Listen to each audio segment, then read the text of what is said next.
Math 011, Arithmetic, Section 4.2, Problem 13. This is Section 4.2, Problem 13. It says the given triangles are similar. Find the length of the unknown side. So we have two triangles. The unknown side is the bottom of the larger triangle. So what you do is you set up a proportion. So you can do bottom of the small triangle to bottom of the big triangle would be 16 to n, or 16 over n. Set that equal to the right side of the small to the right side of the big would be 20 to 25, or in other words, 20 over 25. So now when you have two fractions that are equal to each other, what you do is you cross multiply and divide. So one way, you're going to get 16 times 25, and the other way, n times 20. And those should be equal. N times 20, we can write 20n.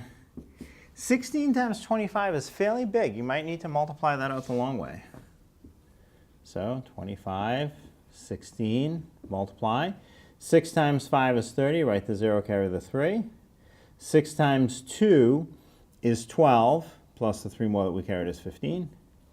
And then we can put a 0 to hold our place. 1 times 5 is 5. 1 times 2 is 2.